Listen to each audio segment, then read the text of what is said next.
Pulaar ne heewi konngudi.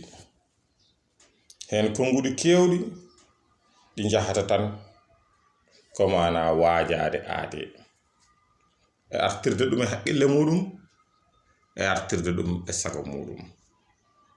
Haa ko ɗum saabi en jogii konngudi ɗi nganndanɗaa ko wayno mbabba malaaba piile hasko maayi nguro mum watte ko tabalde walla so gertogal yiɗi suurtaade hollata caggal muɗum ko hendu.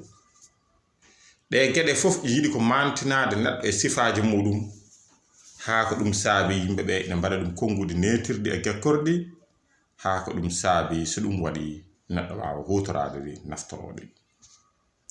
Kono ina annda kay nguru mbabba meeɗa waɗeede tabalde meeɗa waɗeede mbaggu fiirataake. Kono noon dey ko yidde hollutan mbabbu no waadi e piile ni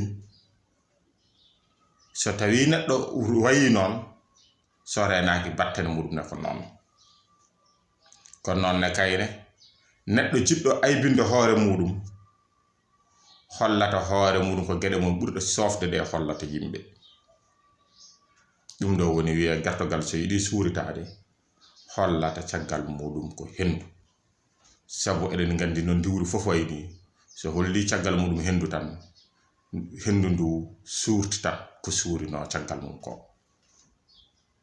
Nden noon ngannden konngudi Pulaar ɗi kiɗi maanditaaji ɗi nganndanɗaa ɗi mballata en ko fewnude renndo men mo faamiru ɗum e haqqillantaagal muɗum wona ɓeydaare fewde mum.